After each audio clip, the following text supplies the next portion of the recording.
Well, after some time, so now remember Abraham and Sarah and Isaac are living in their own, and Hagar and Ishmael have moved away, and Isaac's getting bigger. You can be sure that Sarah and Abraham loved Isaac very much.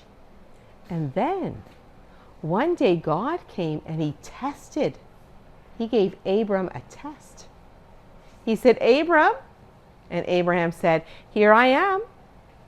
And God said, I want you to take your son, your only son Isaac, whom you love, and I want you to offer him as a burnt offering in the land of Moriah, on one of the mountains that I will show you.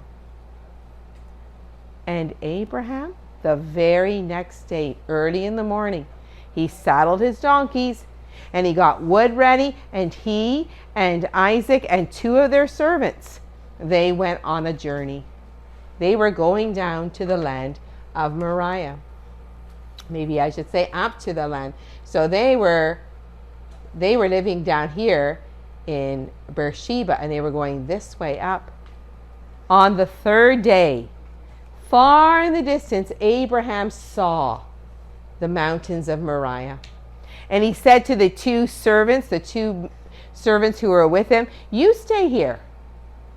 The lad and I, the lad is a word of saying like the young boy, the lad and I, we will go to the mountains and make a sacrifice, and then we will come back to you.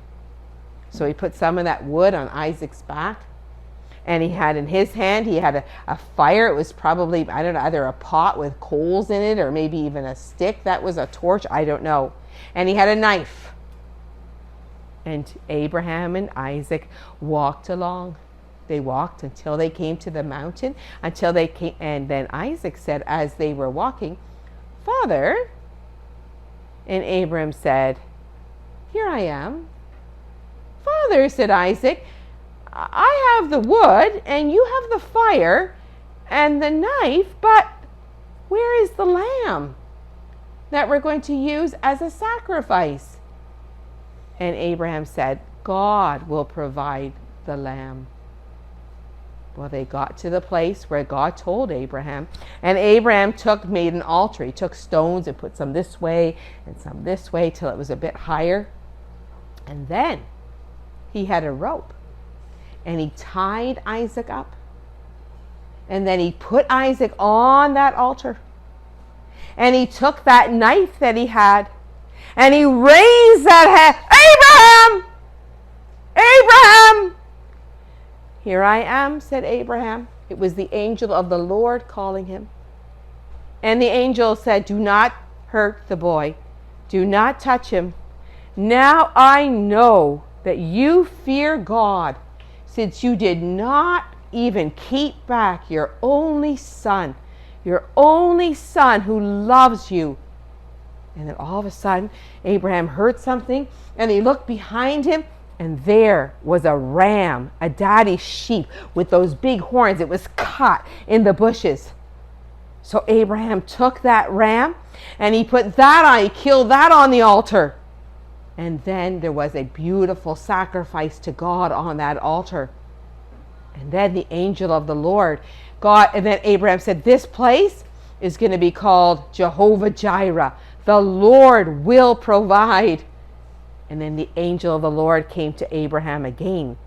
And he said, Abraham, because you have done this, because you were willing to give me your only son, in blessing I will bless you, in multiplying I will multiply you, and in you all the nations of the earth will be blessed, because you have did this, and your enemies will be destroyed before you.